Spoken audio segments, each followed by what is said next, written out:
Okay then, so it's time now to work on our level scene. So our level scene is the scene with the game on it. So that is this in all its glory. It's some tiles where we're going to run around and move the boxes and things. And we've got a little UI on the top left-hand side, which tells us the level, the best score, and the number of moves we've currently made. We will have also a level complete UI that pops up as well and also tells us when we've made a new record. We'll do that at the end though. What I'd like to get started with now is actually this bit and at least getting our tile map set up so we can then start creating the levels from inside the code. So let's make a new scene. And this is going to be a 2D scene and I'll call this one level. I'll save that, going up into scenes and calling it level and save inside there. So for the level, we'll concentrate for now on the actual tiles. So let's make a container for our tiles. So I'm literally going to do node 2D, F2 and call tiles. So in Foxy, we just had one tile layer. This time we're going to have four: the floor, the wall, the targets and the boxes. If you're wondering where the target boxes are, then they're going to be basically on the boxes layer as well. They're just slightly different looking tiles. So I'll do save there. Now let's instantiate this amazing new node tile map layer, which we used in Foxy. And we'll call this the floor layer. So on the right hand side, we need to make our tile set for this. Let's make a new tile set. Click that, and we want this to be 32 by 32. That's the size they are inside the asset. Now we don't need to do anything with physics or anything like that with this one, so there's not too much to do, but we do need to build the different layers. So going into tile set then, we did this in the Foxy games, hopefully you can remember it. What we need to do is grab hold of the tiles. That's this handily named spritesheet.png.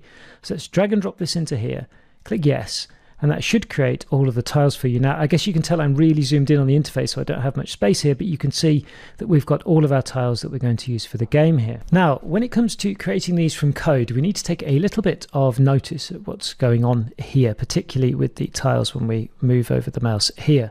We have Atlas ID 0. You'll see later in the code that the way that we set tiles is by actually, first of all, telling Godot's API which Atlas it is we need. And we do that by setting what's known as a source ID, and that's this ID here. Now we can edit that if we want, but we're going to leave it at 0. I'm going to set it at 0 in the code, and hopefully yours is 0 as well. Then inside this particular Atlas, if I hover over this, you can see that it says the source is 0, so Atlas 0, and the coordinate in this one is 0 by 0. That's going to be very important for us. So the box that is on a target is at coordinate 0 by 0. A normal box is 1 by 0. The wall is 2 by 0. Then we've got floor going from 3 by 0 up to 8 by 0. And finally, the target at 9 by 0. Inside the code, when we build up each layer, what we're going to do is add a tile from the Atlas source ID 0 and then take the particular coordinate that we want, and it'll then get that tile for us. What we need to know are these coordinates. So we're going to be hard coding into our code exactly the coordinates that we've seen on here. For the floor, we're going to pick one at random each time. The others obviously aren't picked at random. What I'd like to do for now is just get something quickly laid out on the screen to make sure it all looks okay. We need to make the wall, targets and boxes layers, and they are also going to use exactly the same tile set. Therefore, what we can do is actually save this resource. So we'll go up one and up again and into resources. I'll just call this tiles. So we can reuse that now in the other layers. So I'll do save. Let's make another tile map layer here. And actually I'm going to duplicate that one a couple more times. So this one here, we want this to be the wall. Then the next one is going to be the targets.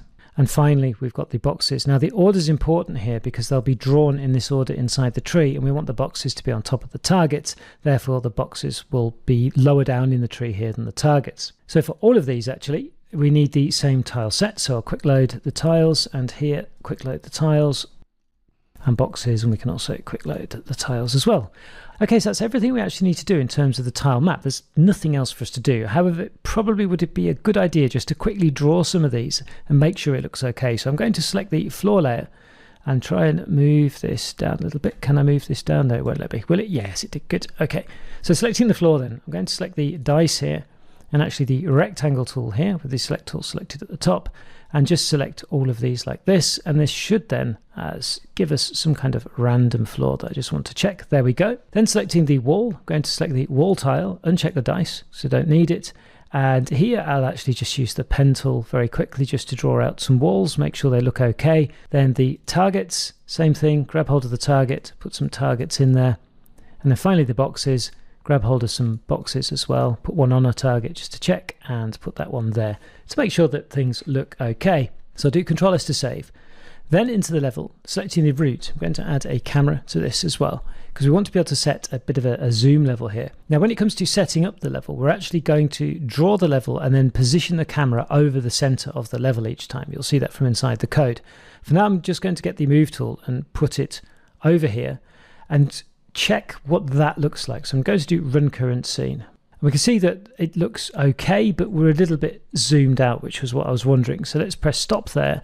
With the camera selected, let's put the zoom at 1.5 and just run this again. Okay, that looks a lot better. And when I was testing, I think 1.5 allowed all of the levels to fit inside of the camera, so we were okay.